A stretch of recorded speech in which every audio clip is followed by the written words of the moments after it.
Bismillahirrahmanirrahim. Alhamdulillahilladzi amarana bit-taslimi war-ridha wa nahana 'anil i'tiradi wasyaqwa ila ghairihi ta'ala.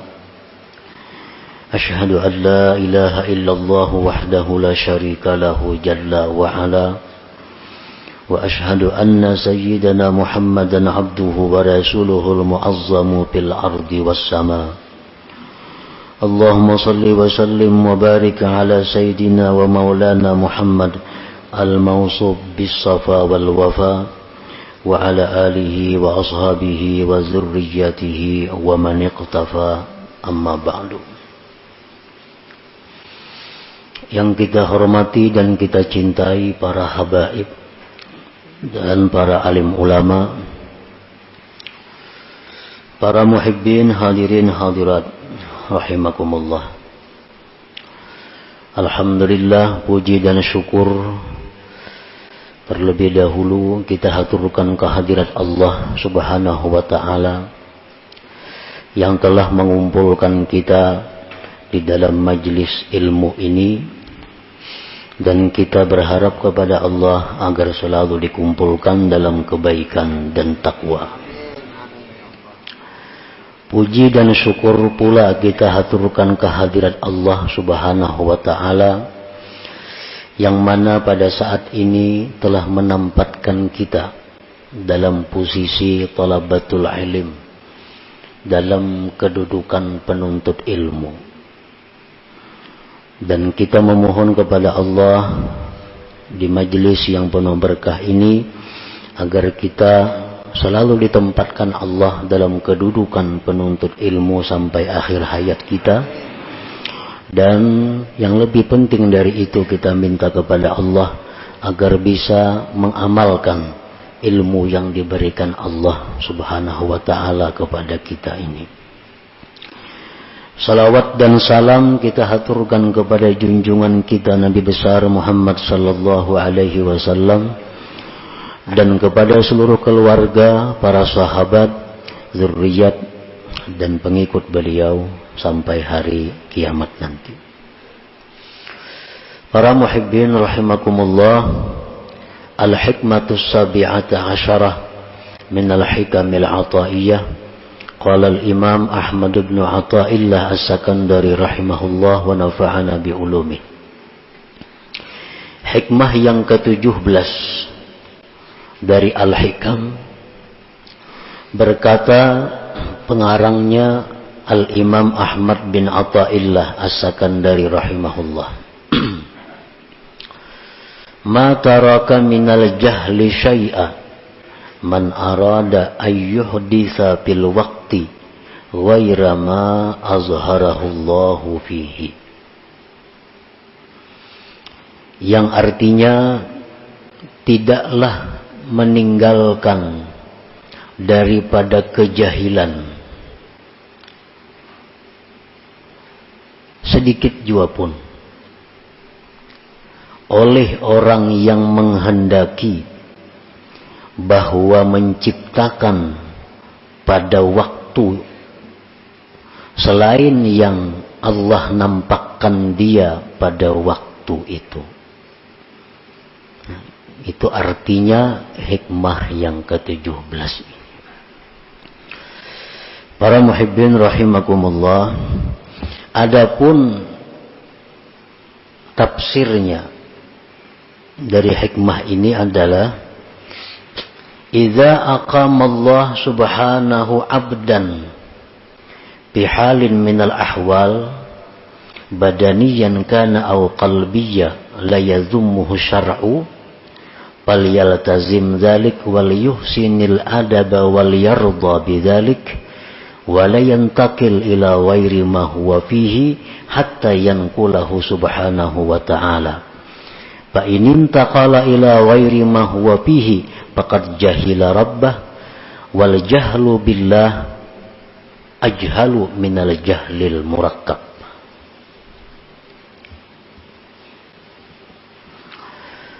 Apabila Allah subhanahu wa ta'ala menempatkan seorang hambanya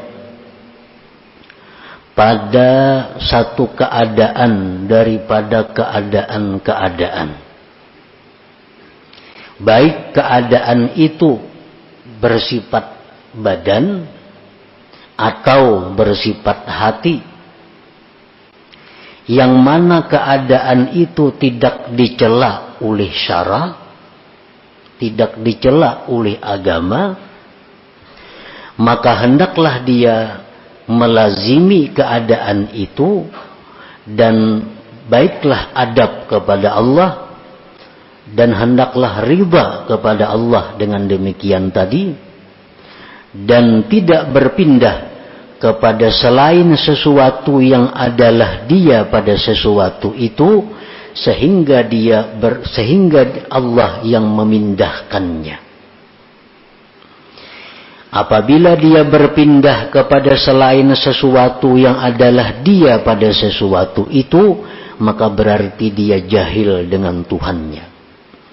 Jahil dengan Allah itu lebih jahil daripada jahil murakkab.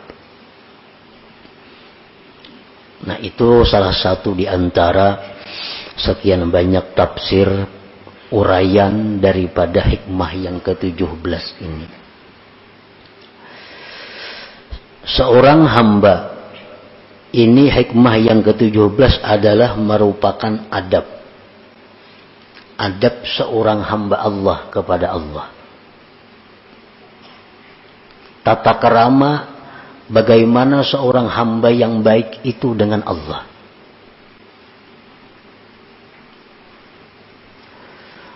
Apabila Allah menempatkan kita di dalam satu keadaan,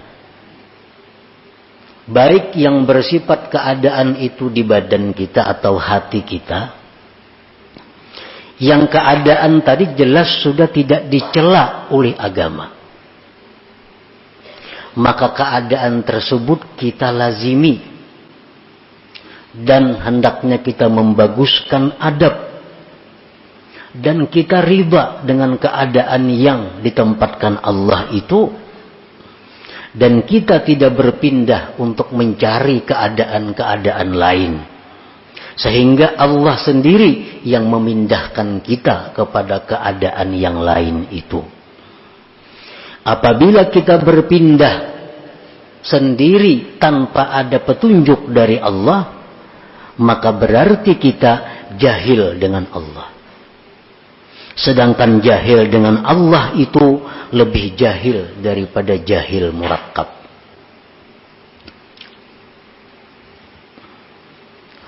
Jahil itu ada yang disebut jahil basit. Jahil basit ini artinya orang yang tidak tahu sesuatu dan dia tahu dirinya tidak tahu sesuatu itu. Contohnya, ujar orang, ikam tahulah nangaran sepeda motor nito. Tahulah ikam nangaran sepeda motor. Ujarnya kada tahu.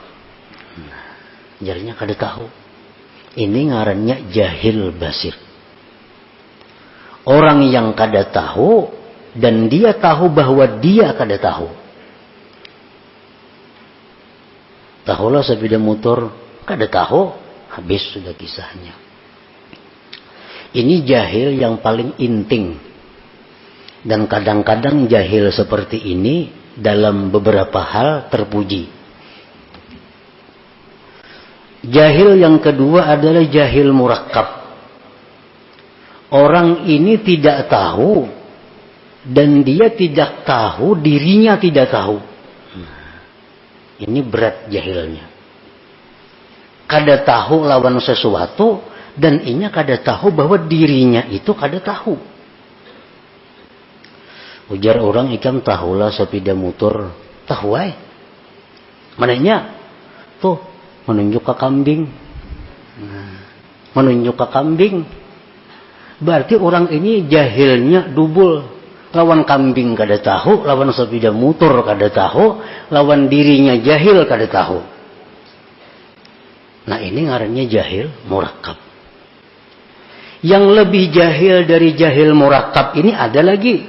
Orang yang jahil dengan Allah. Orang yang tidak tahu bahwa Allah yang menciptakan dia. Orang yang tidak tahu bahwa Allah yang mengatur seluruh yang ada ini. Orang yang tidak tahu bahwa Allah yang menghendaki segala yang telah terjadi dan akan terjadi. Dia tidak tahu bahwa Allah yang memberi rezeki kepada dia. Dia tidak tahu bahwa Allah yang menghidupkan dia.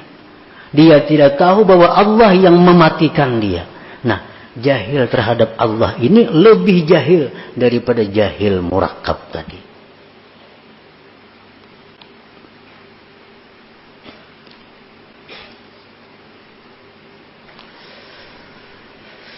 Nah, di antara kita mungkin kita kadang mengaku bahwa kita ini jahil dengan Allah. Mungkin kita kadang mengaku bahwa kita ini jahil dengan Allah. Tetapi perilaku kita, tutur kata kita, kelakuan kita, tindakan kita, kadang-kadang itu menunjukkan bahwa kita ini jahil kepada Allah. Bujur aja kadang mengaku. Bujur aja tahu sifat 20. Belajar bang sudah. Tahu ini perukunan. Tahu kitab tentang sifat ini macam-macam. Tetapi pada kenyataan dalam praktik menunjukkan bahwa dia itu jahil dengan Allah. Nah itu kebanyakan di antara kita. Takunin aja kita tahulah sifat Allah, tahu. Tahulah Allah bersifat ini, tahu karena sudah belajar. Tapi dalam gawian sehari-hari menunjukkan bahwa kita ini jahil dengan Allah. Buktinya ada dendam dalam hati kita.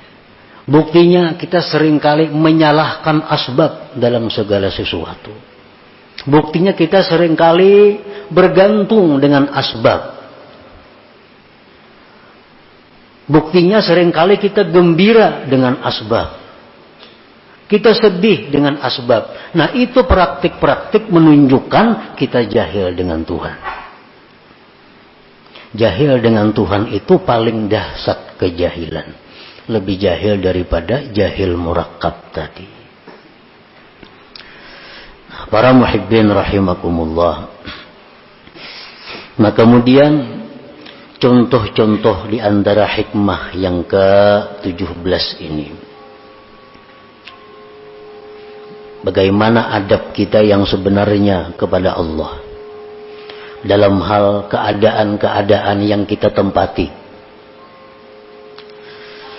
Idza aqama Allahu 'abdan fi talabil 'ilm tilmidan kana aw syaikha wa kafahu min amri dunyahu faltazim dzalik wal yuhsinil adab ma'allah wal yarda bidzalik wa la yantakil ila ghairi ma huwa fihi hatta yanqulahu Allah subhanahu. Apabila Allah menampatkan hamba pada menuntut ilmu, baik murid atau guru, guru dan murid itu sama-sama masuk dalam penuntut ilmu. Misalnya kita berwakaf ini untuk penuntut ilmu, murid masuk di situ, guru masuk. Nah, Allah Subhanahu wa taala bila menempatkan kita dalam menuntut ilmu, gawian kita ini belajar aja. Ada yang saya punya gawiannya mengajar aja. Dan Allah cukupkan daripadanya perkara-perkara dunia. Allah cukupkan.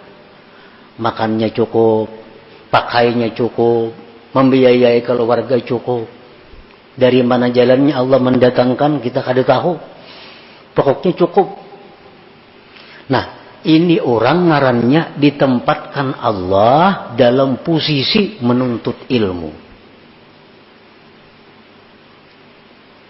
Bila sudah demikian halnya, lazimi posisi itu. Dan membaguskan adab kepada Allah. Artinya apa? bahwa dia menganggap inilah posisiku yang terbaik, inilah keadaanku, pekerjaanku yang terbaik yang diberikan Allah. Dan hendaklah dia riba dengan keadaan itu. Dan dia jangan berpindah kepada keadaan lain sehingga Allah yang memindahkannya. Orang ini kesibukannya belajar. Pagi belajar, tengah hari belajar, sore belajar, malam belajar. Atau mengajar. Tapi urusan dunia inya cukup. Berarti inya ini ditempatkan Allah sebagai penuntut ilmu. Jangan tinggalkan posisi itu kecuali Allah yang memindahkan. Jangan nak berampih nuntut ilmu, nak berpindah nuntut ilmu nak berusaha. Nah, itu berpindah ngarannya. Nak berampih sama ajar, nak beramal aja lagi. Nah, ngarannya berpindah. Jangan kecuali Allah yang memindahkan.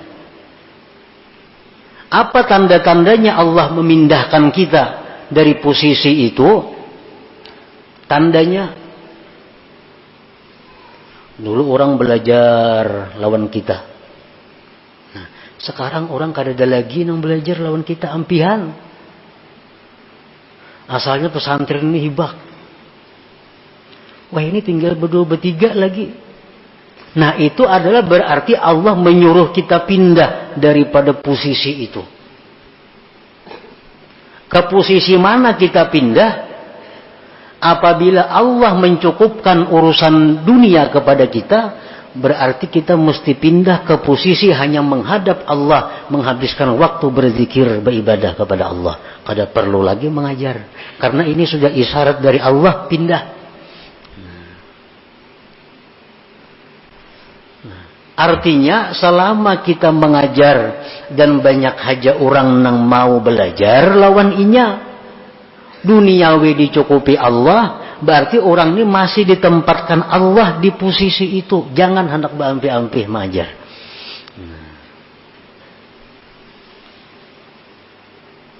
Orang hendak belajar lawan inya masih banyak, urusan dunia dicukupi Allah aja, berarti Allah masih merestui kita di posisi itu. Jangan pindah. Jangan hendak dalam kamar aja bak urang bakhalwat, jangan. Karena Allah masih menghendaki kita di posisi itu. Nah, kalau kita berpindah karena banyaknya menghadapi tantangan, banyaknya menghadapi rintangan, bah aku sudah ampih sama ajar muyak enggak ini caranya. Bubar belajaran, aku nak istirahat, masuk kamar. Nah, ini orang ngarannya kada beradab dengan Allah. Karena pindah posisi tanpa dipindahkan oleh Allah Subhanahu wa ta'ala. Nah, inilah salah satu contoh adab seseorang kepada yang dipilihkan oleh Allah. Contoh lain lagi. وَإِذَا أَقَامَ اللَّهُ عَبْدًا فِي تِجَارَةٍ أَوْ صُنْعَةٍ مَعَ السَّلَامَةِ فِي دِينِهِ وَالْمُحَافَظَةِ عَلَى أَوْرَادِهِ وَالْكِفَايَةِ عَلَى مُؤْنَةِ مَنْ تَلْزَمُهُ مُؤْنَتُهُ فَلْيَلْتَزِمْ ذَلِكَ وَلْيُحْسِنِ الْأَدَبَ مَعَ اللَّهِ وَلْيَرْضَى بِذَلِكَ وَلَا يَنْتَقِلْ إِلَى غَيْرِ مَا هُوَ فِيهِ حَتَّى يَنْقُلَهُ اللَّهُ سُبْحَانَهُ.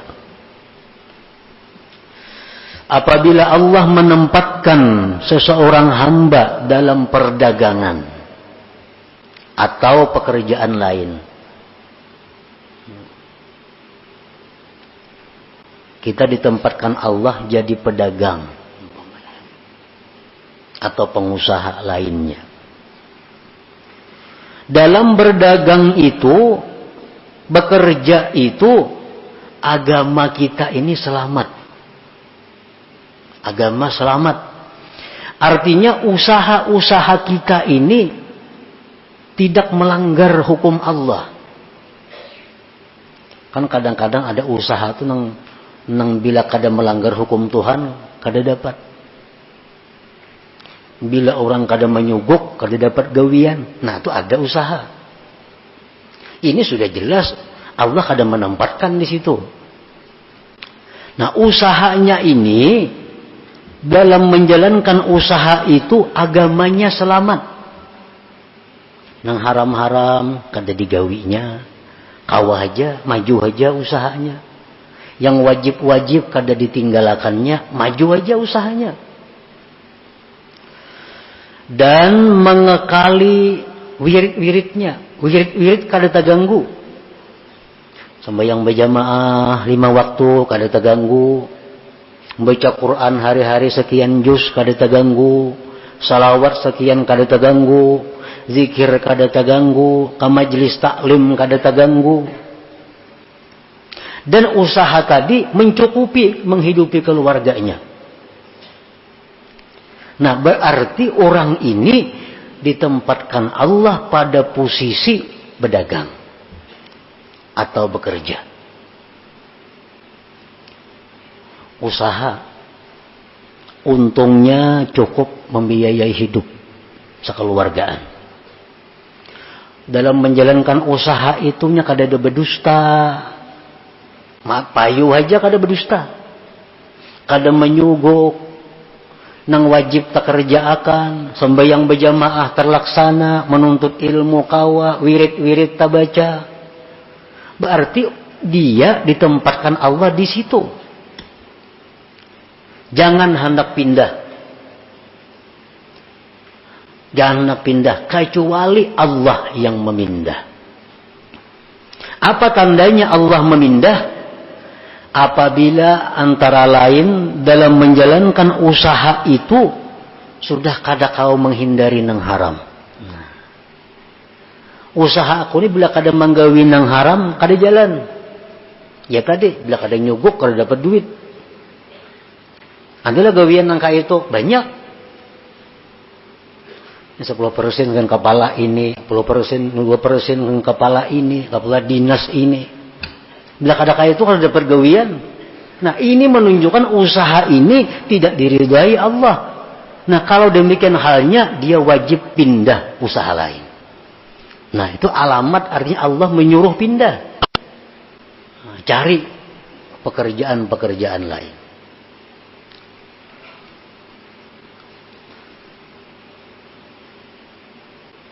Nah, apabila seseorang itu usahanya bagus, agamanya selamat, wirid-wiridnya terlaksana, untungnya cukup menghidupi keluarga, dia tetaplah pada posisi itu.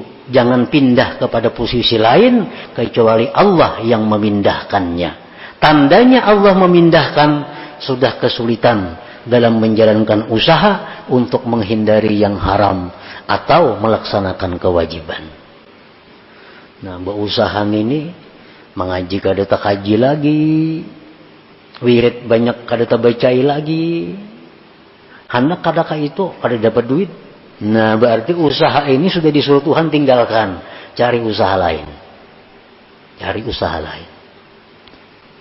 Nah, itu adabnya kepada Allah bagi orang-orang yang ditempatkan Allah dalam posisi usaha. وَإِذَا أَقَامَ اللَّهُ عَبْدًا فِي حُكُومَةٍ مَعَ السَّلَامَةِ فِي دِينِهِ وَالْمُحَافَظَةِ عَلَى أَوْرَادِهِ وَالْكِفَايَةِ عَلَى مُؤْنَةِ مَنْ تَلْزَمُهُ مُؤْنَتُهُ فَلْيَلْتَزِمْ ذَلِكَ وَلْيُحْسِنِ الْأَدَبَ مَعَ اللَّهِ وَلْيَرْضَى بِذَلِكَ وَلَا يَنْتَقِلْ إِلَى غَيْرِ مَا هُوَ فِيهِ حَتَّى يَنْقُلَهُ اللَّهُ سُبْحَانَهُ. Apabila Allah Subhanahu wa taala menempatkan seseorang ini dalam pemerintahan, ini ditetapkan Allah dalam pemerintahan. Jadi pegawai. Baik itu pejabat. Apa ngarannya? Dalam pegawai itu, dalam menjalankan tugas itu, dia bisa menyelamatkan agamanya. Bujur aja jadi kepala ini. Kepala depak umpamanya. Kepala PO. Tapi inya urusan agamanya selamat.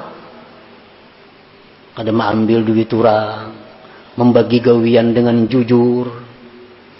Pokoknya nang haram-haram itunya bisa menghindari. Ke pengajian tetap kawa turun, wirid-wiridnya terbaca. Gajinya cukup menghidupi keluarga. Berarti orang ini sudah ditempatkan Allah, direstui Allah di posisi itu. Jangan hendak mundur dari jabatan itu kecuali Allah yang memundurkan. Tandanya Allah memundurkan apa? Aku jadi kepala ini kada kawa, kada korupsi. Kenapa kada korupsi? Bosku menyuruh korupsi. Hendak kada ku intain ini kayak pemberiin yang di atas. Nah, kada kawa. Makanya yang di atasnya kadang-kadang hendak ke Jakarta, minta duit. Mana duitnya? Kada kadang maintai orang. Hendak ke anu. Nah, bila sudah ini terjadi, berarti ini gawian sudah tidak diridai Allah, pindah dari situ. Kalau hendak selamat, hendak sakit, kerusakan, ada apa-apa juga bang. Ini hendak kisah, hendak selamat nih, pindah dari posisi itu. Cari jabatan-jabatan yang aman. Banyak lagi jabatan yang aman, yang kada berurusan lawan hal-hal itu. Paman sekolah, aman jabatan. Nah, bisukan buka kunci sekolahan sepue istirahat. Pindah cari posisi yang aman. Nah, itulah yang dimaksud oleh hikmah yang ke-17 ini. Nah, sekarang kita ukur gawian kita, pekerjaan kita yang ada nih. Apakah direstui Allah atau kada? Apakah disuruh Allah pindah atau kada dari pekerjaan sekarang? Ukurannya, apakah agama kita selamat dalam pekerjaan ini? Apakah kita bisa menjaga wirid-wirid kita? Bila bisa, berarti pekerjaan ini diridai Allah. Dan Allah menempatkan kita pada posisi itu. Jangan berpindah-pindah dari situ. Kecuali karena Allah yang memindahkan kita.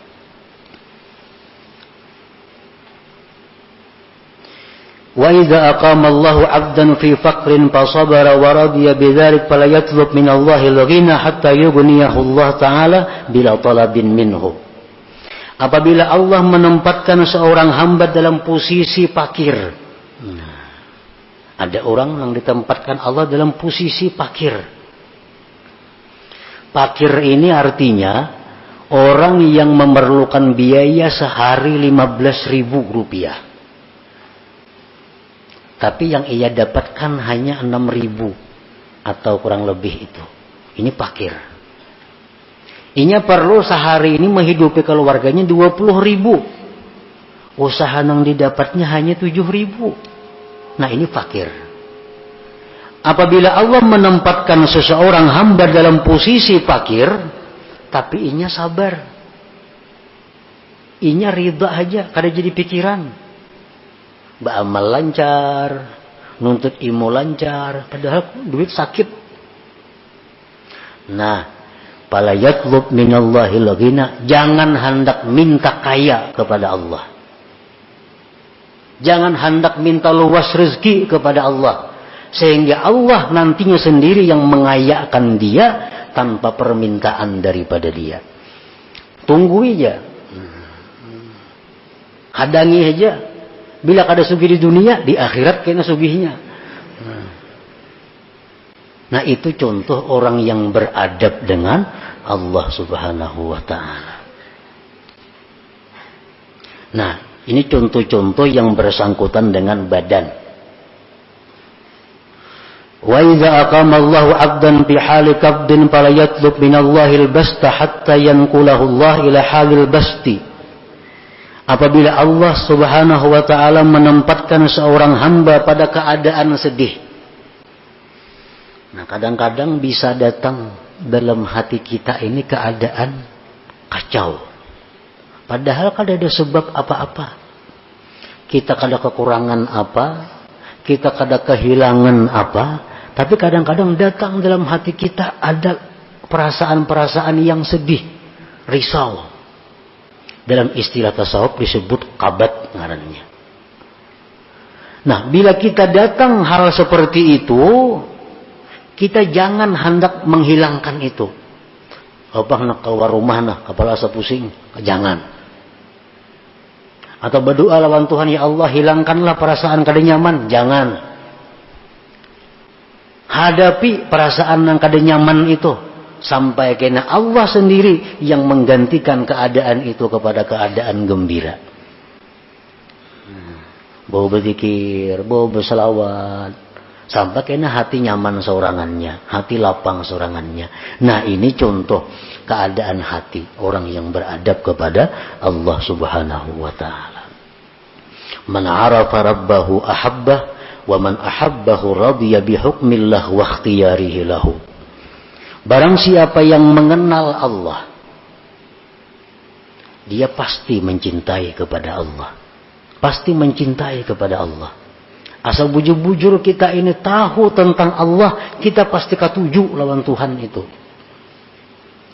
Bila mana sudah kita cinta kepada Allah, kita pasti akan riba dan senang dengan apa yang dipilihkan Allah untuk kita. Kita pasti akan senang dengan apa yang diberikan Allah kepada kita. Nah, itulah para muhibbin rahimakumullah, sedikit tentang pembahasan hikmah yang ke-17 ini. Mudah-mudahan kita diberi Allah hidayah, taufik untuk bisa mengamalkan ilmu-ilmu yang diberikan Allah Subhanahu wa taala kepada kita ini. إلى حضرة النبي صلى الله عليه وسلم. الفاتحة. أعوذ بالله من الشيطان الرجيم. بسم الله الرحمن الرحيم. إياك نعبد وإياك نستعين. اهدنا الصراط المستقيم صراط الذين أنعمت عليهم. يا الله بها يا الله بها يا الله بحسن الخاتمة يا الله بها يا الله بها يا الله بحسن الخاتمة يا الله بها يا الله بها يا الله بحسن الخاتمة. فيا أيها الرجل منه شفاعة صلوا عليه وسلموا تسليما.